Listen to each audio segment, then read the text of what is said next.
police officers say that bus stop was the scene of a very violent confrontation between 3 former high school classmates. This is what town officials and meteorologists have been warning about, the strain on these trees because of the leaves and the moisture. Now, just to show you how dangerous Warburton Avenue can be at night, while we were talking to officers, we heard a loud bang coming from just down this avenue. People are already online. That's right, Lisa. It's Black Thursday, really. About 30 folks are camping out right outside of this Best Buy. The mayor's season of serving will feed over 150 needy families this year. And projects like this all require volunteers. If you suspect any animal abuse is going on in your area, log on to news12.com and we'll direct you where to go with that information. Tara, after what many would call the worst week in Penn State history, today's game against Nebraska, it's a question most politicians don't even want to ask, and that's why they're putting the pressure on NYSEG to put the power back on. In Yorktown Heights, Melissa Colorado, News 12. And she hasn't been seen or heard from ever since. Her family now praying for her safe return. News 12's Melissa Colorado joins us now with the latest on the search effort.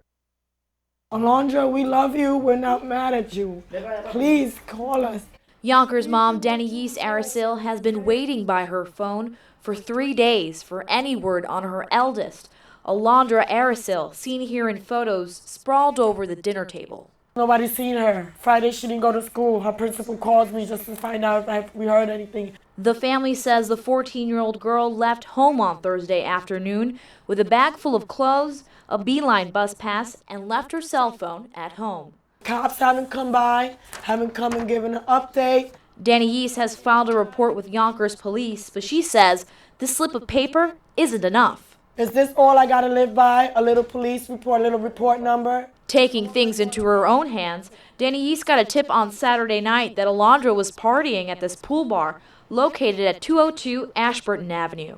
I searched everywhere where all those minors were, in the bathroom, everywhere that I can open the door and just look. She didn't find her, so she's hoping someone watching this, even if it's Alondra herself, will give this worried mother her daughter back. Just come home.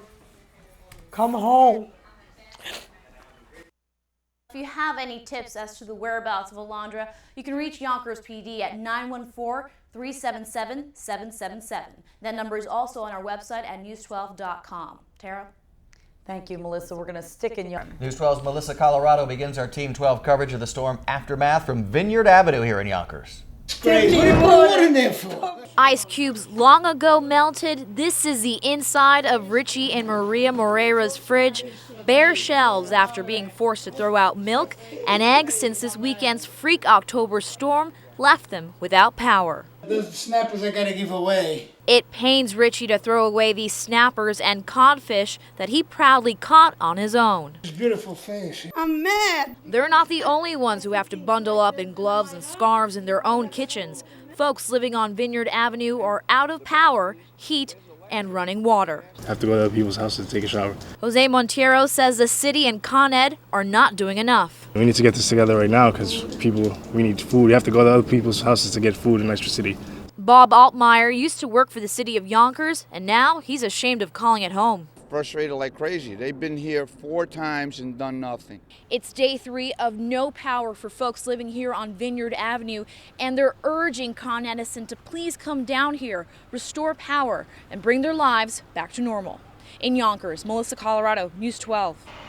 Well, tonight the pressure is on NYSEG to restore power to a senior citizen complex in Yorktown. They've been without heat and electricity since Saturday's snowstorm. News 12's Melissa Colorado has that story.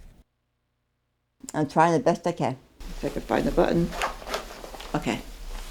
There are neighbors here that didn't have water. I have 2 cases of water here. With the help of a small flashlight to guide her, this is how wheelchair-bound Margaret Walls goes about her apartment at the Beaver Ridge Assisted Living Housing Complex in Yorktown, a town where more than half of the residents are without heat, power, you can wash your hands. It's cold water. And hot water since Saturday's freak October nor'easter. My hands have been really, really bad lately. That's because Margaret has multiple sclerosis, and she's only got gloves to keep her MS symptoms from getting worse. I haven't had a shower in 3 days because I cannot have cold water in my entire body and shock my entire system. Margaret and her 260 neighbors, most of them using walkers and canes, some even bedridden, aren't just in the dark, they've been on their own. Pitch black, nobody on the premises who was an administrator. There was nobody here. It was until Monday afternoon when State Assemblyman Steve Katz of Yorktown and his team went door to door to help out those senior citizens. Some were stuck on the 3rd floor because elevators were out. Others hadn't eaten in 2 days. You want 1 or 2? State Senator Greg Ball handed out food and distributed dry ice to residents at the complex. I can't provide food for everybody in the entire district. New York State has to get it together. As for Margaret, she survived much worse. I don't lose to my disease, I don't lose to the weather.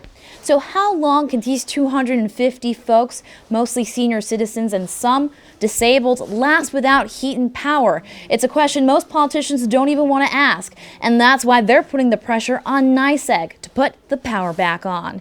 In Yorktown Heights, Melissa Colorado. 12's Melissa Colorado reports star pitcher Mariano Rivera is sharing the wealth this Thanksgiving at his New Rochelle restaurant.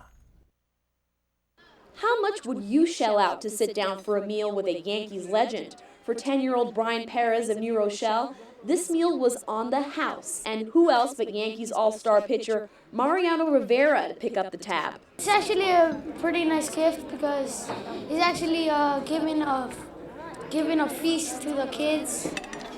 A Thanksgiving feast for over 40 underprivileged kids and their moms at his New Rochelle restaurant, 42 Clubhouse Grill. That 42 stands for his uniform number. It's all part of his charity, the Mariano Rivera Foundation.